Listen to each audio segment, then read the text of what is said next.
അതിലൊരു മനുഷ്യൻ്റെ അനുഭവം പറയുന്നുണ്ട്. ഒരു മനുഷ്യൻ്റെ കൈ മുറിക്കപ്പെട്ടിട്ട്, കൈമുട്ട് വരെ മുറിക്കപ്പെട്ട് ഒരു കൈയുള്ളൂ. എന്നിട്ട് അദ്ദേഹം അങ്ങാടിയിലൂടെ നടന്നിട്ട് പറയണം, മക്കളെ, ആരെയും ദുൽമ ചെയ്യാൻ പോവല്ലേ. ദുൽമ ചെയ്യാൻ ഉദ്ദേശിക്കുന്നവർ, എന്നെ കാണുന്ന ഒരാളോടും ഇനി അനീതി ചെയ്യരുതേ. ഫലാ യദ്ലിമന്ന അഹദ മൻ റആനി ഫലാ യദ്ലിമന്ന അഹദ മൻ റആനി ഫലാ യദ്ലിമൻ. എന്നെ കാണുന്നവരാരും ഒരാളെയും ഇനി ദുൽമ ചെയ്യാൻ പോവല്ലേ. ഇന്നത്തെ കാലഘട്ടം നമ്മൾ ആലോചിക്കണം. ഈ ഡോക്യുമെൻറ്റുകൾ ഉണ്ടാക്കി, രേഖകളുണ്ടാക്കി, നമ്മുടെ സ്വന്തം ഉടപ്പിറപ്പിങ്ങളുടെ സ്വത്ത് അപഹരിച്ചെടുക്കാൻ നമ്മുടെ കൂടെയുള്ളവരുടെ മനഃപൂർവ്വം ചതി ചെയ്യുന്ന ആളുകൾ പെട്ടുപോകുന്ന, ചതിക്കുഴികളിൽ പെട്ടുപോകുന്നത്, അല്ലെങ്കിൽ പരീക്ഷണങ്ങളിൽ നഷ്ടം സംഭവിച്ചു പോകുന്നത് അതൊന്നുമല്ല.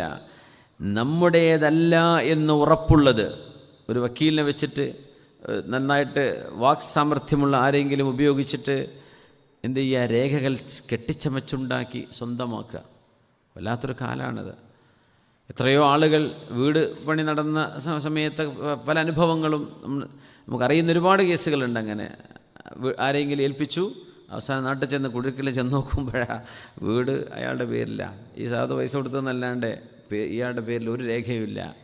അപ്പോൾ ഇത് എൻ്റെ വീടാന്ന് പറയുമ്പോൾ രേഖ കാണിച്ചു കൊടുത്താൽ പിന്നെ ഇറങ്ങിക്കൊടുക്കണ്ടേ അവിടുന്ന്?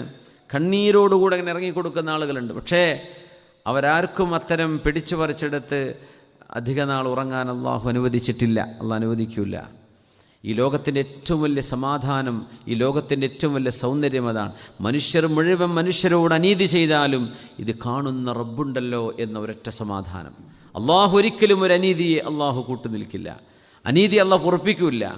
അനീതിക്ക് വിധേയമായ ആളുകളുടെ ദുആക്ക് അള്ളാഹു ഇമ്മീഡിയറ്റ് ഉത്തരമാണ്. അത് ആ വിഷയത്തിലാണെങ്കിലും ഏത് വിഷയത്തിലാണെങ്കിലും ഇത് വലിയൊരു തൗഫീഖാണ്.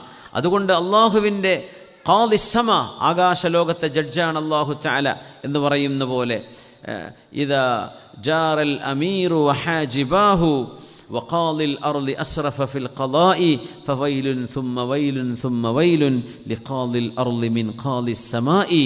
നമ്മൾ അങ്ങനെ ഒരു ചരിത്രം കഴിഞ്ഞ ക്ലാസ്സിൽ നമ്മൾ പറഞ്ഞിരുന്നു.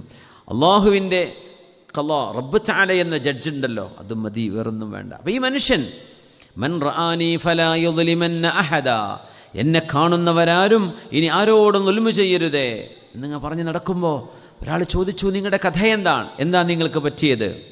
അപ്പോൾ അദ്ദേഹം പറഞ്ഞു, ഞാനന്ന് ഈ ഗാങ്സ്റ്റേഴ്സിൻ്റെ കൂടെയാണ്, ഗുണ്ടകളായി ജീവിക്കുന്ന കാലമാണ്. അപ്പോൾ അത്യാവശ്യം മസിലും കാര്യങ്ങളൊക്കെ ഉണ്ടെങ്കിൽ, ഒരല്പം കൈക്കരുത്തും പിന്നെ കുറച്ച് ബന്ധങ്ങളും ഒക്കെ ഉണ്ടെങ്കിൽ അത് വെച്ചിട്ട് ദുൽമ ചെയ്യുന്ന ആളുകളുണ്ട്.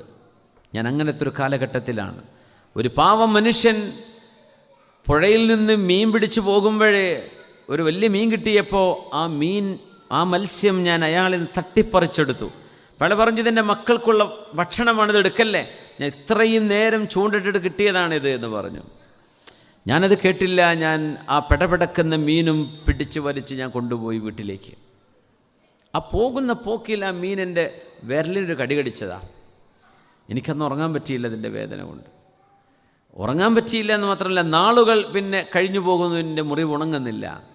അവസാനം ഡോക്ടർ പറഞ്ഞു, അന്നത്തെ ഒരു വിഷഗ്വരൻ, അന്നത്തെ ഒരു വൈദ്യൻ പറഞ്ഞു, നിങ്ങളുടെ വിരൽ മുറിച്ച് കളയേണ്ടി വരും, അല്ലെങ്കിൽ നിങ്ങളുടെ കയ്യിലേക്ക് ഇതിൻ്റെ വിഷം പരക്കുന്നുണ്ട് എന്ന് പറഞ്ഞു. സുബ്ഹാനല്ലാഹ്.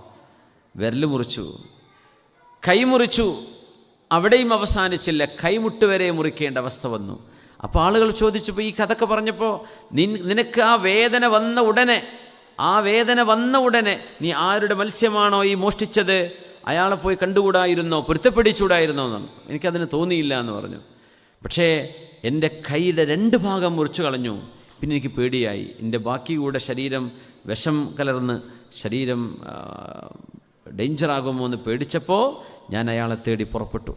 ഞാൻ അന്വേഷിച്ചു, ആ പാവം മനുഷ്യനെ അന്വേഷിച്ച് അവസാനം മാസങ്ങൾ കഴിഞ്ഞ സംഭവമാണിത്. ഞാൻ അദ്ദേഹത്തെ കണ്ടെത്തി.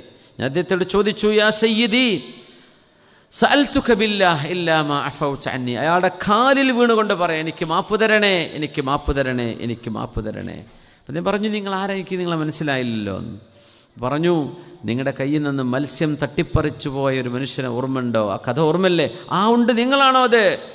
എൻ്റെ കൈ കണ്ടിട്ട്, മുറിക്കപ്പെട്ട കൈ കണ്ടിട്ട് അയാൾ കരയാൻ തുടങ്ങി. എന്നിട്ട് പറഞ്ഞു സാമഹ്തുക്, നിങ്ങൾക്ക് ഇങ്ങനെ ഒരു അപകടം വന്നത് കാണുമ്പോൾ എനിക്ക് വേദന തോന്നാൻ, അതുകൊണ്ട് അള്ളാഹു നിങ്ങൾക്ക് മാപ്പ് തരട്ടെ, അള്ളാഹു നിങ്ങൾക്ക് പുറത്തു തരട്ടെ എന്ന് പറഞ്ഞു. അപ്പോൾ അദ്ദേഹം ചോദിച്ചൊരു ചോദ്യം, ഞാൻ ആ മത്സ്യം നിങ്ങളിൽ നിന്ന് എടുത്തുകൊണ്ടുപോയപ്പോൾ നിങ്ങൾ എനിക്കെതിരെ ദുആ ചെയ്തിരുന്നോ എന്ന് ചോദിച്ചു.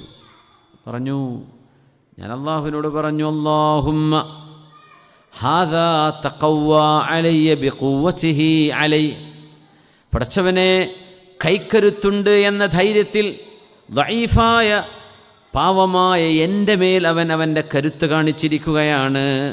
വഅഖദ മിന്നീ മാ റസഖ്തനീ ദുൽമാ, അല്ലാഹുവേ ഞാൻ ഹലാലായി സമ്പാദിച്ച ഒരു ഭക്ഷണം എൻ്റെ കയ്യിൽ നിന്ന് അവൻ പിടിച്ചു പറിച്ചു കൊണ്ടുപോവുകയാണ്. അല്ലാഹുമ്മ ഫഅരിനീ ഫീഹി ഖുദ്റതക്, പടച്ചവനെ നിൻ്റെ കരുത്ത്, നിൻ്റെ പവർ ഈ മനുഷ്യനിൽ നീ എനിക്ക് കാണിച്ചു തരയണമേ. ഇത്രേ ഞാൻ ദ്വാരുന്നിട്ടുള്ളൂ, ഇത്രേ ഞാൻ ദുആ ചെയ്തിട്ടുള്ളൂ. അവിടെ തുടങ്ങിയതാണ് ആ മീൻ കൊത്തിയതും കടിച്ചതും, പിന്നെ വിരലും മുൻകൈയും കയ്യിൻ്റെ എൽബോ വരെയുള്ള ഭാഗം മുറിക്കപ്പെടുന്നതും. റസൂലുള്ളാഹി തങ്ങൾ പറഞ്ഞുവല്ലോ, ഇത്തഖി ദഅവതൽ മദ്ലൂം ഫഇന്നഹു ലൈസ ബൈനഹാ വബൈനല്ലാഹി ഹിജാബ്. ഇത്തഖി ദഅവതൽ മദ്ലൂം, ജീവിതത്തിൽ പേടിക്കേണ്ട ഒരു കാര്യമാണ്. എന്തെങ്കിലും ഉണ്ടെങ്കിൽ നേരിട്ട് പൊരുത്തപ്പെടിക്കാം, വെയിറ്റ് ചെയ്യരുത്. ഇത്തഖി ദഅവതൽ മദ്ലൂം, എത്രയോ ആളുകളോട് അറിയാതെ അനീതി ചെയ്തു പോകുന്നുണ്ടാകാം, നമ്മളവരോട് പൊരുത്തപ്പെടിക്കണം. നമ്മൾ ബോധപൂർവം ചെയ്യുന്ന അനീതികൾ നിർബന്ധമായും പൊരുത്തപ്പെടിച്ചേ പറ്റൂ. ഇത്തഖി ദഅവതൽ മദ്ലൂം, ദുൽമ് ചെയ്യപ്പെടുന്ന ആളുകളുടെ പ്രാർത്ഥന പേടിക്കണമേ. ഫഇന്നഹു ലൈസ ബൈനഹാ വബൈനല്ലാഹി ഹിജാബ്, അവരുടെയും അള്ളാഹുവിൻ്റെയും ഇടയിൽ മറയില്ല.